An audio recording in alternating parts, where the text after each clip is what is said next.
Assalamualaikum warahmatullahi wabarakatuh.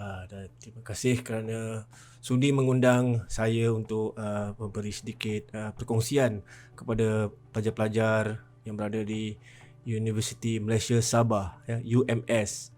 Terkini kita semua rakyat Malaysia sedang dilanda satu wabak yang amat berbahaya. So di mana semua orang kena stay at home macam saya.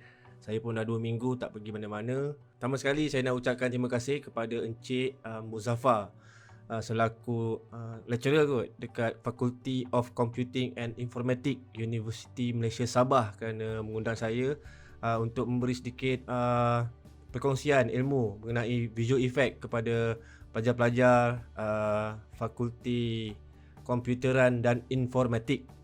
Gitu. So saya tak pernah pergi Sabah, saya teringin nak pergi sana. Sepanjang hidup saya kat Malaysia ni, saya belum pergi Sabah lagi.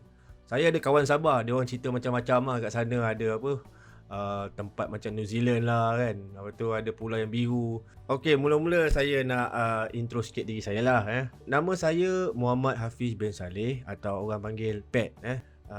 Saya dah start buat benda ni semenjak 2001, iaitu selepas saya belajar di college.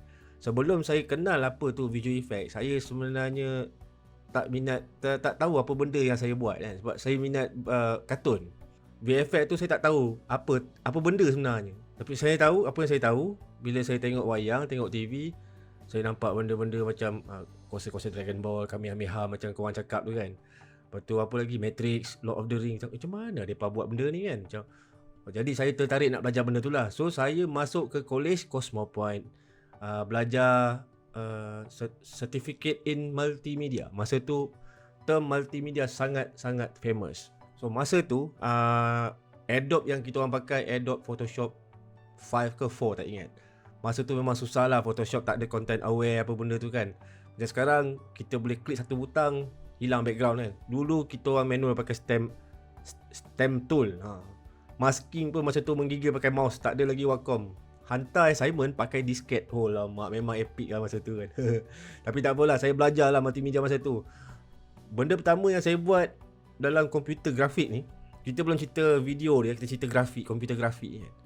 Skeping gambar 640480, saya superimpose diri saya sebelah Siti Nurhaliza. Masa tu dia belum kahwin lagi, dia tengah cantik lah kan. So saya superimpose sebelah dia, macam tengok balik, ui, aku duduk sebelah Siti ni kan. Saya terbayang kalau Siti tu bergerak kan best. Saya tak tahu macam mana nak gerakkan Siti tu. Tapi lepas tu lah belajar Adobe Premiere, apa lagi, semua software editing kan. Lama-lama saya tahu benda tu. Jadi pada tahun 2001 tu bermulalah langkah sebenarnya untuk saya ke alam VFX.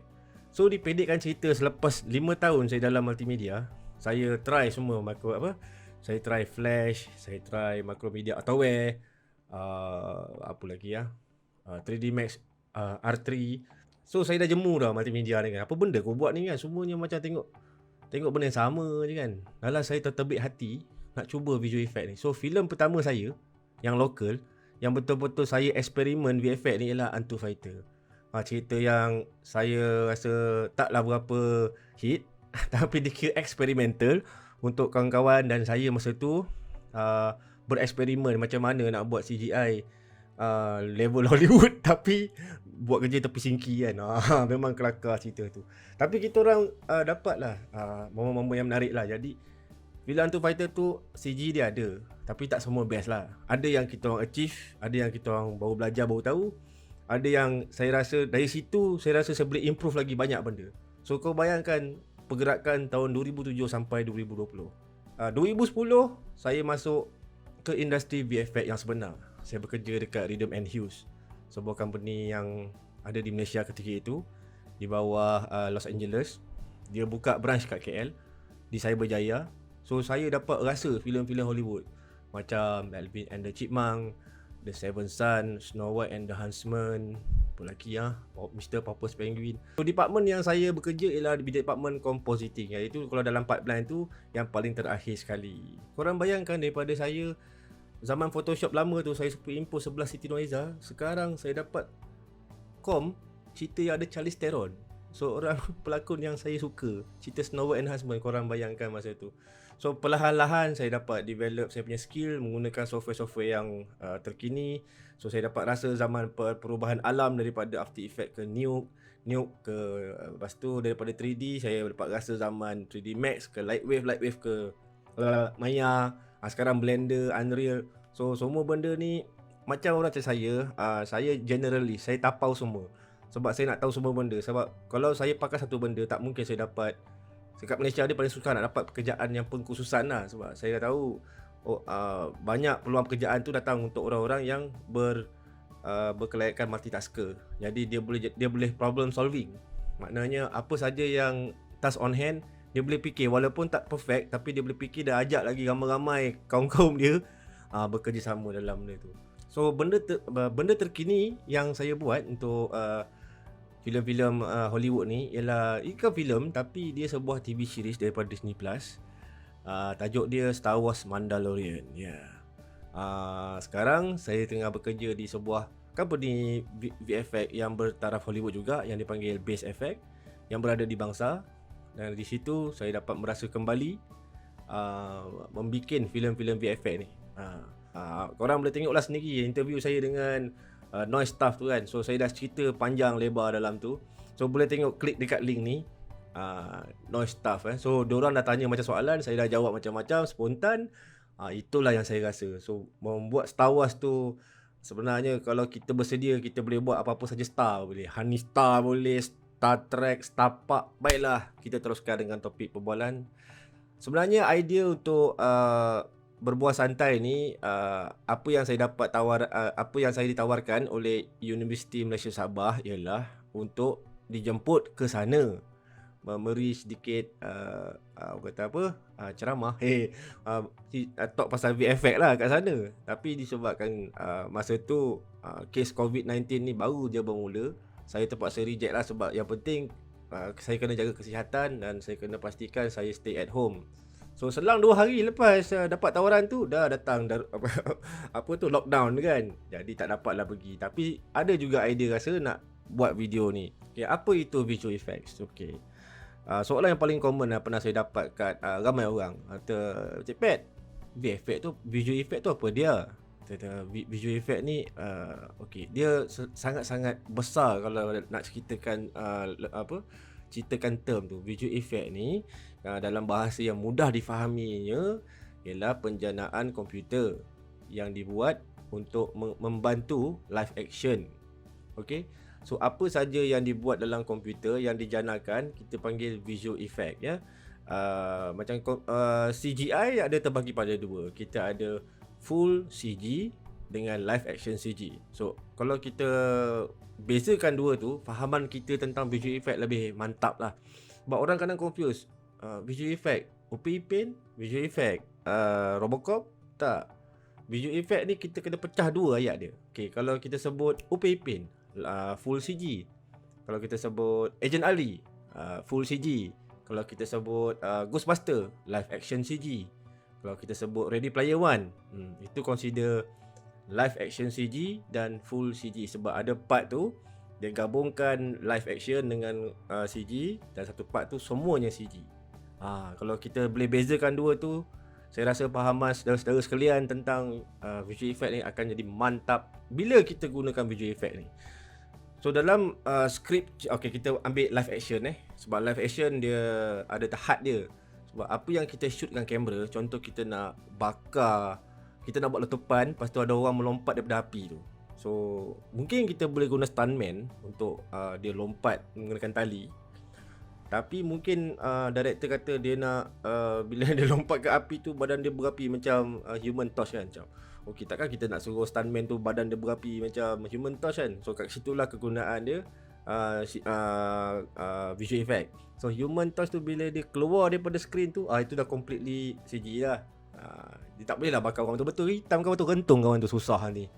So visual effect ni dipakai bila keperluan dalam cerita tu tak dapat dicapai. Contoh macam Tom Cruise lah, dia nak melompat daripada bangunan ke bangunan kan. Kita tengok macam real dia buat kan, tapi sebenarnya bangunan tu kecil tau. Bangunan tu kecil, lepas tu bawah tu ada green screen kan. So nampak macam green screen tu macam 80 tingkat tinggi dia, padahal tingkat macam longkang situ kan. Tapi dia pelakon, dia kena berlakon sungguh-sungguh nampak macam tinggi. Sebenarnya tak tinggi. Jadi kat situ pun kegunaan visual effect. Betul, visual effect akan membantu membentuk shot tu menjadi kalau kemahuan shot tu nak nampak tinggi, dia boleh buat tinggi. Tapi kena plan betul-betul dekat pre-production. Tu penting. Kalau salah plan dia, memang shot tu jadi macam cerita Mak Sentul. Bukan kutuk tapi itulah dia. Mak Sentul pun kira otai VFX tau, jangan main-main. Kelebihan live action CG ni dia dapat mengurangkan jugalah beban-beban stuntman, beban-beban production untuk membuatkan shot yang agak sukar kan. Kadang-kadang ada juga director tu suka buat letupan tu on set. So tu macam contoh siapa? Michael Bay. Michael Bay suka buat letupan kan, tapi tak best kat. Ujung-ujung tambah letupan lagi. Tapi itulah kadang ada suka director tu, dia suka macam cerita 1917 kan. Dia buat on set punya special effect. So setiap letupan debu-debu naik semua tu dia buat real. Yang CG yang bantu tu, CG bantu hanya buang wire, mana-mana part yang rasa macam nak kena di remove. Sebab remove benda dalam footage pun di consider visual effect. Itu visual effect yang tak nampak pada orang. Orang nampak visual effect ni Kamehameha, robot lawan robot. Tapi sebenarnya kerja-kerja seperti itu, atau istilahnya BG prep / roto pun juga visual effect. Orang-orang macam ni lah yang menghidupkan gambar tu. Untuk full CG pula memang kepuasan berkarya lah kata orang. Contoh macam Ready Player One kan. Kalau scene tu memang full CG, kita boleh undo banyak kali, tak ada masalah. Buat, lepas tu salah, buat lagi, lepas tu simulation salah, simulation lagi. So kalau kamera pun tak kena dengan gambar, kita boleh ubah kamera. Berbeza dengan live action, kalau dah shoot, nak shoot balik cost. Kalau dalam full CG boleh jimat. Kalau salah boleh buat balik. Itu yang saya faham. Saya suka full CG sebenarnya. Saya suka full animation, tapi saya ditakdirkan untuk bekerja di bidang visual effect. So membantu live action CG. So apa tu teknikal dan seni? So dalam VFX, dalam CG semua ni, multimedia semua ni, kita ada dua jenis kategori yang kita kena dalami. Kita kena bertapa lah, pendek kata kita kena betul-betul deep thinking dengan benda tu kan. Satu, art dia lah, seni dia. Yang kedua, teknikal dia. Kalau dua-dua ni kuat, memang anda akan menjadi seorang VFX artist yang cemerlang. Macam saya tak berapa pandai melukis, tapi saya boleh lukis. Bentuk lukisan saya still macam orang, tapi taklah sehebat lukisan-lukisan yang ada pada komik-komik artis. Tapi teknikal saya sangat tinggi. So pengetahuan teknikal saya, contoh macam saya nak gerakkan gambar kartun tu saya tahu. Ataupun kalau saya nak hilangkan wayar ke saya tahu. Kalau nak buat Kamehameha ke apa semua saya tahu. Bergantung kepada kemahuan director tu. Kadang-kadang dia minta merapu-rapu pun saya kata saya boleh buat. Sebab kadang-kadang saya tak buat seorang. Kadang-kadang saya terpaksa import kawan-kawan saya yang pakar satu bidang ni buat benda tu, tolong saya. So itulah dia kan. So bila cerita pasal seni dalam VFX ni, dia memang cantik lah. Senang cerita, kalau kita tengok Pacific Rim kan, robot lawan robot kan. Bila tombok robot berkilat, lepas tu berkilat tu pecah besi, bersepai semua tu, kita boleh hanya kata fuyo kan. So cuba korang ubah sikit persepsi daripada tengok dan fuyo tu. Korang duk fikir kan, macam mana dia letakkan besi tu? Dia pakai plugin apa ke? Crack pula. Dia pakai plugin apa ke yang memecahkan objek-objek tu? Dia buat manual ke? Dia crack manual ke? Lepas tu macam mana besi tu nampak real? Dia shoot HDR ke, ataupun dia pusing HDR ke, ataupun dia pakai light tambahan ke nak nampakkan kilat tu lebih ke? Macam mana dia buat karat tu? Dia pakai sculptor artis tu ke? Sculptor artis pula. Dia pakai ZBrush ke, Mudbox ke? So start fikir macam tu. Bila tengok cerita-cerita Pacific Rim ni, mungkin kali kedua tengok lah. Kalau kali pertama tengok macam gila kan, tengok dia pakai apa lah. Tak boleh lah kan. Kali kedua tengok tu, contoh Transformer lah, Transformer. Cuba tengok masa Optimus Prime transform daripada low angle tu kan. Macam mana dia rig robot ni? Dia pusing tokok mana? Besi tu jorok kat mana? So kalau kita boleh start berfikir macam tu, itulah dia VFX artist. Kita tak wah pada gambar. Kita tak tengok hasil akhir. Kita duk fikir raw dia. So kalau kita tengok dalam 3D, gambar dia tak boleh terus jadi cantik tau. Dia mesti nampak macam kelabu sikit, nampak macam low res sikit, nampak macam berkecamuk sikit, nampak macam semak sikit. So kita kena pandai tengok daripada benda-benda yang macam tu sampai hasil akhir dia. So proses nak buat VFX ni, dia bukan terus-terus jadi Optimus Prime tu. Dia kena start dengan kotak lah. Kotak tu tengok kalau kita potong side ni modeling potong kat sini jadi apa. So lampu kalau tembak kat lubang ni nampak macam mana shadow dia. So kalau kita buat dekat ujung bevel tu berkilat banyak ni, banyak mana limpah dia punya spekula. So benda-benda tu yang korang kena fikir. So kalau kita start fikir macam tu, InsyaAllah pengetahuan teknikal dan art tu akan bergabung. Dia tak ada macam orang art dia fikir cantik. Wow. Sebab orang lukis dia boleh buat macam-macam. Dia boleh pakai brush tu, brush ni. Tapi kalau fikir 3D, fikir visual effect, dia teknikal tu kena kuat juga. Cuba macam modeling kita kena tahu, okey, berapa banyak subdivision dia pakai. So rigging ni tulang dia banyak mana dia pakai. So ni yang ni dia pakai, dia tipu kok mana dia tipu benda ni. Itu yang kita kena fikir kan. Lepas tu kena ikuti teknologi terkini. Macam sekarang banyak VFX house tengah terkejar-kejar dengan real time rendering yang daripada Unreal. Macam Mandalorian dah pakai. Dia dah pakai background dome tu. Memang background tu background 3D. So bila kamera move mana-mana, parallax takkan lari. So bila berfikir teknikal ni, kita kena kategorikan teknikal tu. Kalau kita nak fikir modeling, kita fikir modeling. Kalau kita nak fikir compositing, kita fikir compositing. Kalau kita fikir compositing, contohlah kan compositing kan, Optimus Prime tengah gaduh dengan Megatron dekat pokok kan. Dia gaduh puk pak pun kan. Macam mana dia boleh nyogok kat belakang pokok tu? Dia rotor sekeping ke daun tu kan? Mungkin dia pakai teknik keying. Mungkin dia pokok tu dia add on top untuk sorok. So orang-orang macam ni dia bijak menipu. Tak semestinya kita kena rotor daun-daun tu. Kadang-kadang dia pakai pokok, template dia tampal pokok kat situ. Mungkin saya assume. So macam dia terjatuh kat tanah kan, macam mana ground tu dia nak ke dalam gedebuk tu kan. So orang kompositor kena fikir, bila kaki tu hentam dekat tanah tu, berapa banyak dia punya kontras, contact shadow ada, berapa banyak debu yang akan berselerak, yang akan disintegrate, yang nampak tebal, yang ada fizik, semua tu. Macam benda-benda macam ni memang orang efek pun akan buat. Tapi orang kompositor akan fikir, okay, kalau light kat sini natural tak kalau aku buat pekat macam ni. Dia macam basic 101 Photoshop lah. Black level, luminance, white balance semualah. So apa yang saya cakap ni mungkin memeningkan anda sebab tiada dalam subjek anda. Kalau ada, Alhamdulillah. Sebab ini adalah apa yang anda akan rasa bila anda bekerja dalam industri. Okay, sekarang saya akan cerita VFX pipeline. So sambil kita tengok slide ni. Okay. So ini adalah orang kata VFX pipeline yang paling generik. Mungkin tempat studio lain berbeza, mungkin ada yang berbeza sungguh, tapi ini yang paling basic, yang paling common lah. Katakanlah cerita Dragon Ball kan, kita buat short film pasal Dragon Ball. So short tu dah diedit dalam Premiere. So lepas dah edit dalam Premiere, okay, kita kategorikanlah cerita dalam step shot tu, yang mana ada VFX, yang mana tidak. Kan kita akan pastikan in dengan out VFX tu adalah pada durasi sekian. So daripada top tu kita kategorikan VFX editing lah. So dekat industri Hollywood, VFX editor ni ada kerja tau. Kerja-kerja diorang ialah mengumpul semua shot-shot VFX ni daripada draft sampai ke final. So bila sampai tu kita akan kategorikan benda ni sebagai plate ataupun footage kan.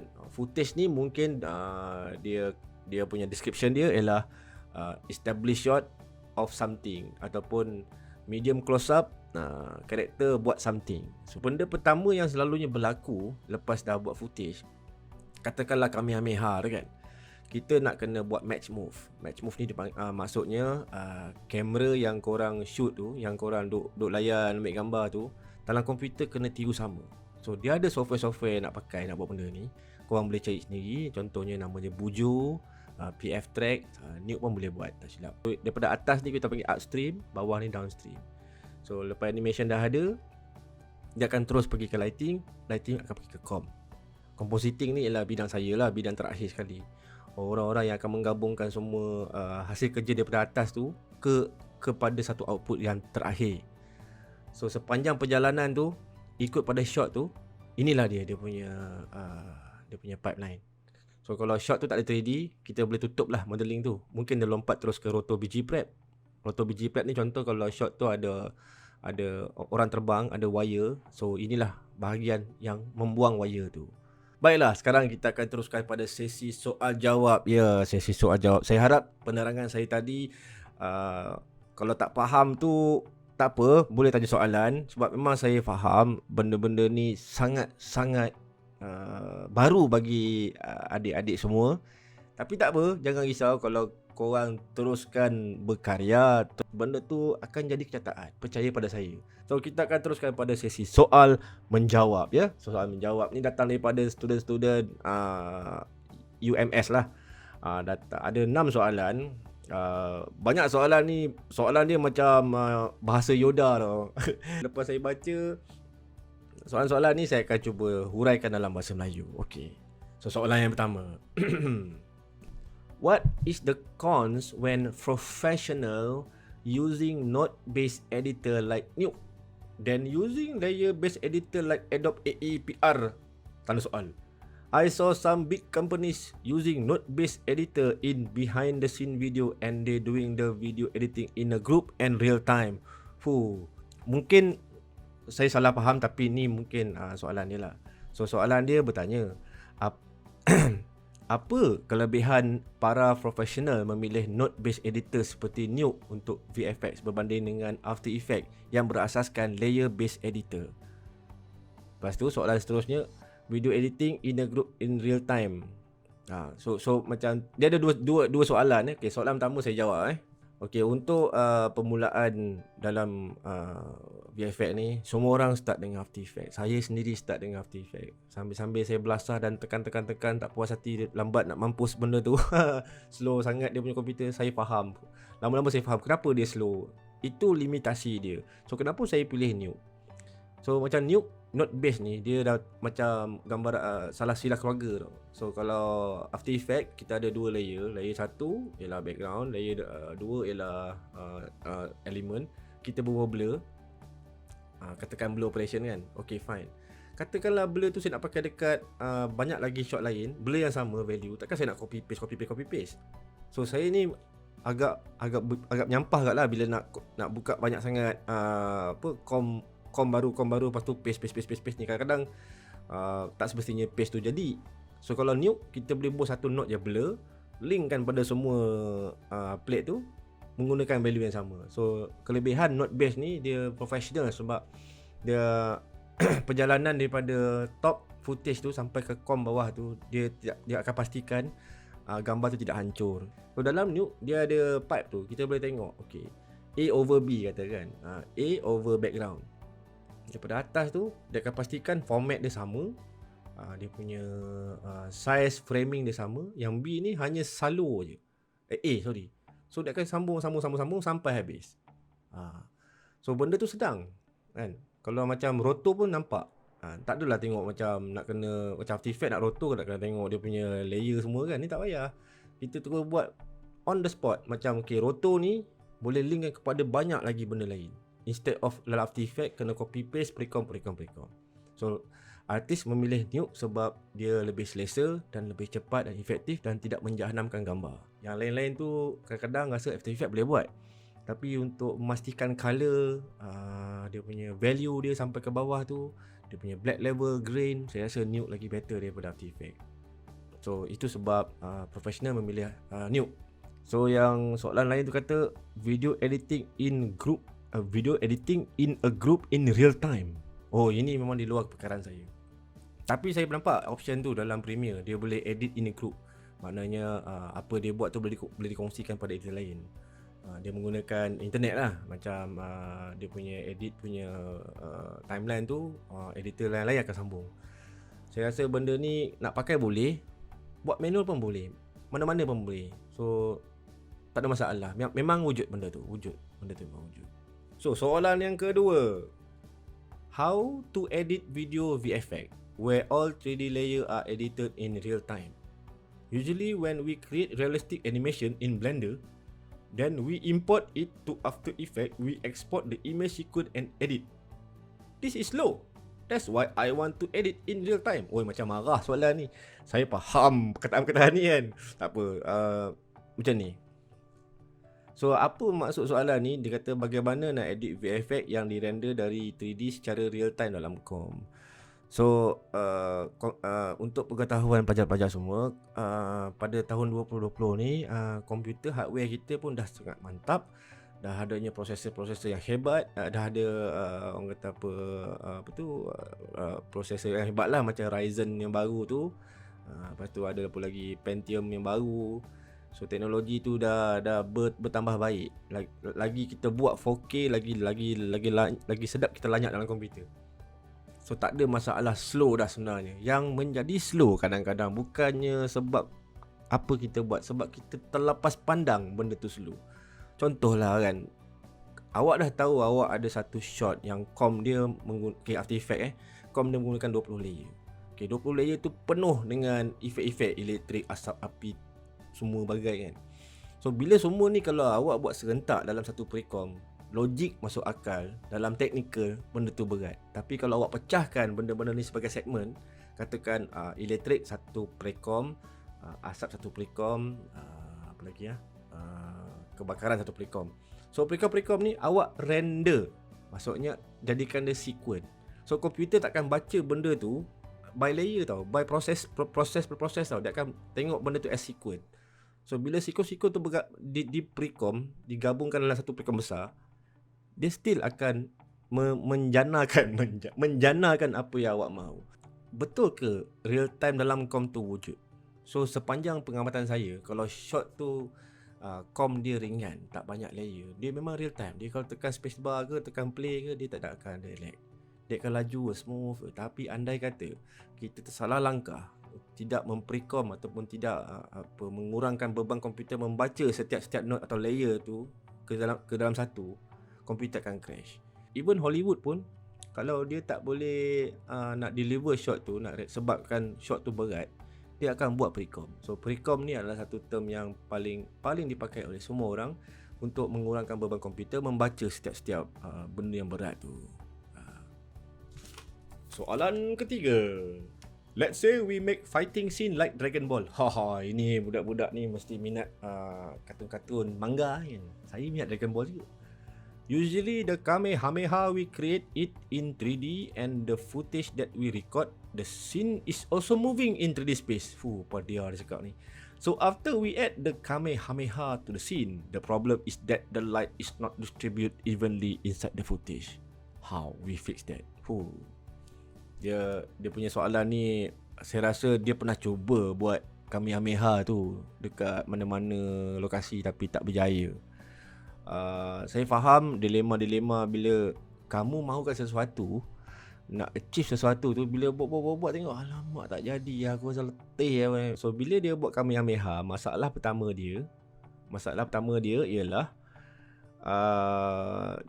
dia punya Kamehameha tu tak bergerak sekali dengan footage. Dia rasa dia punya laluan cahaya Kamehameha tu terpesong daripada arah yang sebenar kan. Itu kita akan masuk pada match move. So saya dah menyediakan satu sampel yang saya buat dalam masa 6 jam hari ini. Saya menggunakan anak saya untuk buat eksperimen Kamehameha ni. So ni video dia.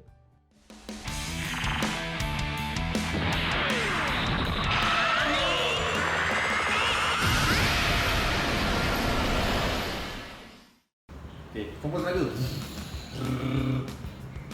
Dua tangan. Kamehameha, tembak.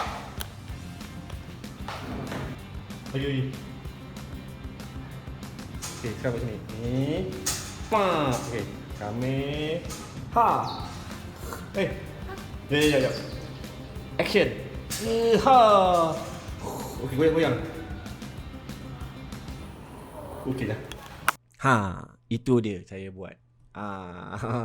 Saya buat dalam masa 6 jam ya. Eksperimen tadi tu langsung tak menggunakan Blender, menggunakan Maya atau apa-apa, 100% After Effects. Dan tak menggunakan sebarang plugin. Semuanya daripada standard plugin dan preset dalam After Effects. Semua tu manual sebenarnya. So membuat secara manual sebenarnya adalah asas untuk berjaya dalam benda ni. Kalau kita terus buat menggunakan preset, menggunakan template ataupun plugin, kita tak boleh belajar macam mana nak buat benda tu lebih detail tau. Bila kita sampai satu task nanti dalam industri, korang masih fikir, aku jumpa plugin ni lah, aku jumpa preset ni lah. Orang macam ni tak lama kerja bang. Dia kena ada orang yang boleh fikir macam mana aku nak problem solving benda ni. So kalau korang boleh buat secara manual, buat semua proses orang kata tidak menggunakan sebarang template, anda akan jadi seorang VFX yang artis yang berjaya. Mengguna template tak salah, mengkaji template tak salah. Kadang-kadang sebagai saya freelancer artis pun, kadang saya dapat job freelance pun saya pakai template juga. Tapi itu pekerjaan. Macam saudara-saudara semua adalah pelajar. So, zaman-zaman belajar ni elak pakai benda-benda ni sebab dia tidak akan memberi sebarang faedah pada anda di hari pekerjaan. Soalan yang keempat, there are many type of CGI effect, right? In your experience, which type is the simplest effect but it gave a very wow effect to your project? Because we are student new to learning CGI, so we need something simple but wow for future editing. Apa ke benda kau tanya? Janganlah macam tu. Janganlah anggap VFX ni macam mi Maggi instant mi tu 2 minit sedap dimasak kan. Tak boleh. Dia tak ada benda simple dan wow sebenarnya dalam VFX ni. Macam tadi apa yang saya cerita daripada start sampai ke habis, bila anda dengar pun, benda ni macam kerja doktor kan. So anggaplah kerja VFX ni adalah kerja-kerja seperti seorang pakar. Kerana anda bila dah digelar sebagai VFX artist, anda sebenarnya pakar. Orang akan cari you. So you boleh solve problem tu. Terutama orang-orang dalam filem yang ingin membuat VFX. So apa yang simple dan wow bagi saya okey lah untuk FYP ya korang kan. Apa yang simple dan wow kan. Okey. Pertama sekali, selalunya FYP ni kita lari sikit daripada soalan tapi saya nak tegur sikit But saya pernah tegur benda ni dekat Academy Dengar Suara. Bila buat satu FYP ataupun satu presentation video, jangan terlalu lama. Jangan sampai 20 minit cerita tu. Orang bukan nak tengok drama TV1 kan, drama berebut tanah tak. Kita nak tengok VFX. Jadi sepatutnya student-student ni buat satu cerita yang simple. Cerita yang simple adalah cerita yang character driven. Simple dia punya graf dia tap kan. Cerita masalah settle. Cerita masalah tak settle mampus. Simple. Tapi dalam perjalanan cerita tu kena ada VFX yang mantap. So katakanlah cerita tu 2 minit setengah. Kan? 2 minit setengah ada shot dalam lebih kurang let's say 20 shot. So 20 shot tu yang ada VFX, shot yang ada VFX ialah dalam 12 ke 10 ke 12. So yang lebih tu lebih pada apa-apalah. So 12 shot VFX ni korang try buat 6 shot yang korang rasa korang akan berkarya semampu-mampunya. Walaupun dia pendek, walaupun dia 3 saat, tapi proses dia korang tunjuk kat lecturer yang korang gunakan berbagai-bagai method untuk mencipta benda tu. Kena ada bukti lah. Macam first phase korang color grade, second phase korang buang wire. Guna teknik apa? Guna nuke. Nuke guna apa? Guna camera tracker. Lepas tu gunakan clean plate, bla bla bla. Tunjuk tu dia punya sub tu kan. Bila lecturer tengok, oh barulah markah penuh. Tapi kalau tengok hasil kerja tiba-tiba macam toya kan, memang dia tu bagi fail lah kan. Boring lah kau buat ni kan. Kenapa korang tak nak buat VFX? Kenapa korang buat cerita? So sebenarnya bila buat benda-benda final year project ni, fokuskan pada VFX tu. So 6 shot yang VFX heavy tu, pastikan anda buat dengan tekun lah.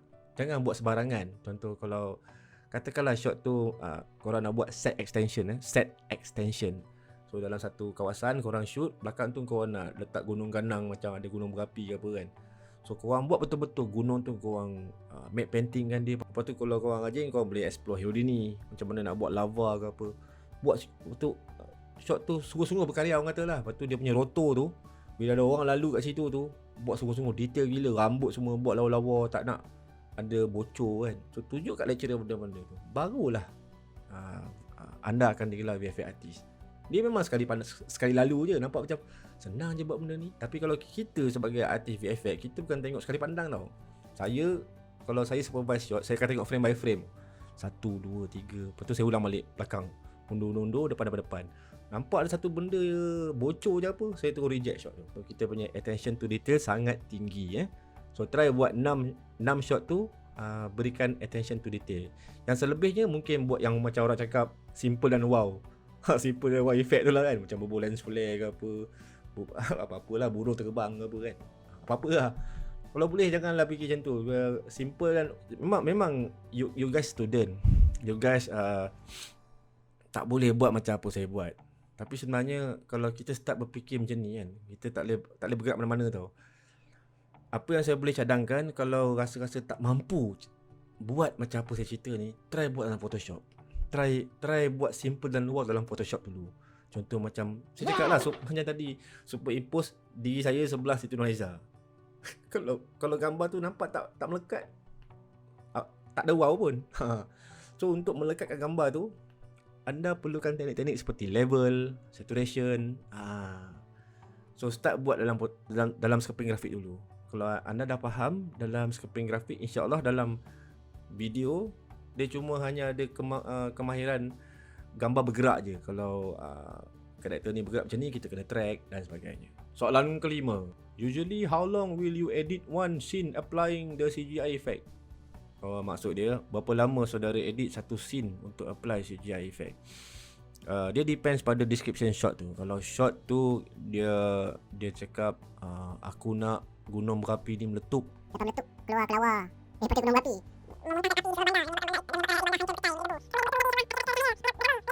Kalau macam tu description dia, memang saya rasa lama lah. Apa saya merepek ni. Macam tu bunyi dia proses lama. Contoh macam kita tengok Avengers Endgame kan. Kalau kita tengok scene yang masa final battle tu, ramai-ramai superhero cuba lawan kan. So proses buat benda tu, kalau apa yang saya tengok daripada YouTube, dia kata dekat 6 bulan setahun dia buat benda tu. Macam mana dia susun satu-satu lah, one by one dia susun kan. Lepas tu dia pastikan yang kawan ni bertemu kawan ni, kawan dia bertemu kawan ni. Lepas tu tiba-tiba ada orang besar pula, lepas tu melintah pula apa benda lipas tu kan. Lipas pula, ikan gergasi tu. Semua tu telah di koreograf daripada mula. So daripada mula tu dia orang dah buat pre-plan dulu dalam bentuk sketch.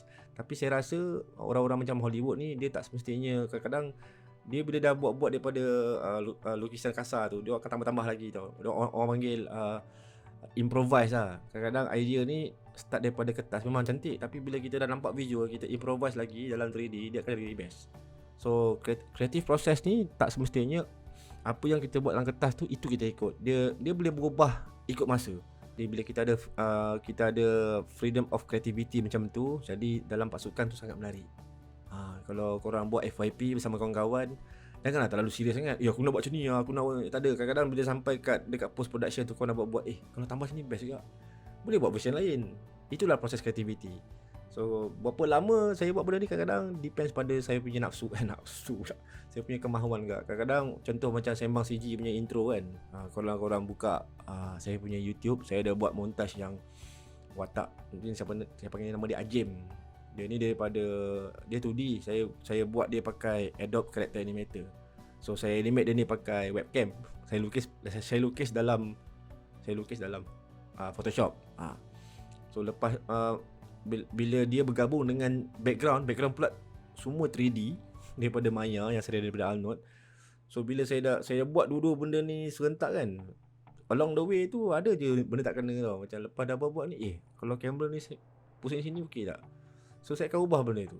Tapi saya pastikan sebelum saya render, jadi render image, saya pastikan play blast panggil term dia, play blast benda-benda yang draft tu saya dah puas hati. Tu macam saya paling peka sekali ialah camera angle dengan animation. Kalau dua benda ni saya tak puas, saya takkan render. So proses saya buat montage tu, saya rasa saya buat dalam sebulan. On and off lah. Buat ubah. Lepas tu render pun sebulan. Sebab masa tu komputer saya tak mampu nak render benda-benda hebat. Saya render pelan-pelan lah. Satu hari satu angle.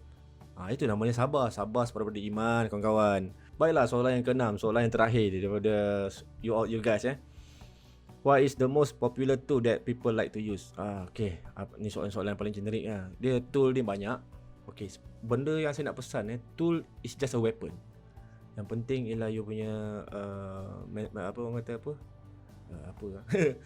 you punya technical dan art to come from the soul. Alamak, touching pula ayat tu. Dia bila datang daripada soul, you punya rasa kan, aku rasa kalau buat macam ni, guna teknik ni okey tak? Itu yang paling mahal dia. Tu software atau tool tu hanyalah weapon kamu, senjata kamu. Kalau kamu rasa kamu nak pakai After Effects, try expertkan After Effects sebaik mungkin. After Effects ni nampak macam mudah, tanpa gambar, letak api, kom. Tapi sebenarnya dalam After Effects tu kita boleh belajar animation, kita boleh belajar is in, is out, kita boleh belajar macam mana kamera tu bergerak daripada satu point ke satu point. Lepas tu macam mana kita nak sharekan file After Effects ni dalam Maya, dalam Blender, dalam Cinema 4D. So itu teknikal-teknikal yang korang akan rasa bila korang nak eksperimen in deep benda-benda ni. Yang kalau nak kata apa yang saya suka pakai, saya ni memang peminat Adobe, peminat Tega. Sekarang Adobe dah keluar macam-macam jenis software dalam tu. So semua Adobe ni dia boleh bergabung menggunakan Dynamic Link. Maknanya file raw setiap Adobe ni boleh bercantum sebenarnya tanpa menggunakan render. Itu yang saya suka Adobe bila dia buat Dynamic Link tu. Dan juga Dynamic Link ni risiko dia kalau kita salah cara main dia akan jadi error dan corrupt. Kalau tak kerti main, jangan main benda tu. Nama term tu Dynamic Link. Saya suka guna Dynamic Link ni bila saya gunakan Character Animator sebab dia sangat stabil. Sebab saya dah try banyak shot dah. Bila saya buat watak Ajim tu gunakan Dynamic Link, lepas tu saya buka dalam After Effects, file tu takkan corrupt. Saya still boleh tambah lagi efek dia apa nak. Lepas tu kalau saya nak ubah sesuai animation dia, saya boleh buka lagi dalam Character Animator, ubah sesuai, save, lepas tu buka After Effects, dia akan ikut apa yang kita ubah dalam Character Animator tu. Lepas tu kalau 3D saya memang suka pakai Maya. Sebab apa sebab saya dah biasa. Okey, itulah soalan-soalan yang saya jawab. Saya rasa ada juga jawapan yang menyimpang ke Laut Cina Selatan. Ini first time saya membuat video jarak jauh dengan student. Selalunya bila saya berdepan dengan student ni, saya dapat soalan yang bertubi-tubi macam peluru pandu. Memang apa jawapan dalam kepala kadang-kadang spontan gila. Tapi macam ni saya boleh plan lagi nak jawab apa kan. InsyaAllah kalau ada peluang jumpa kawan-kawan di sana, bolehlah saya melawat Sabah sana. Teruskanlah berkarya, jangan mengalah, jangan anggap benda ni simple. Anggaplah anda seorang pakar, seorang doktor, dan satu hari nanti akan membantu sebuah branding yang harganya berjuta ringgit dan ditontonkan seluruh dunia. Jadi saya nak ucapkan terima kasih pada Encik Muzaffar kerana dia lah saya dapat peluang untuk buat video ni. Dan saya harap apa yang saya kongsi ini, walaupun 99% bunyinya bahasa tinggi, tapi dapat dikongsi kepada pelajar-pelajar untuk menggali apakah emas di sebalik apa yang saya cakap tadi. Sebab apa yang saya cakap tadi adalah banyak daripada pengalaman saya dalam industri semenjak tahun 2001 sehinggalah sekarang 2020. Jika anda ingin bertanya soalan lebih lagi yang lebih spesifik menjurus kepada satu perkara, anda boleh membuat pertanyaan di ruangan discussion dalam channel saya iaitu Sema CG, dan saya insya-Allah saya akan berkongsi banyak lagi tips-tips VFX dan CGI semampunya untuk memberikan anda sekurang-kurangnya panduan langkah pertama untuk kerjaya yang anda suka ini. Subscribe dan jangan lupa tekan bell untuk notifikasi. Peace.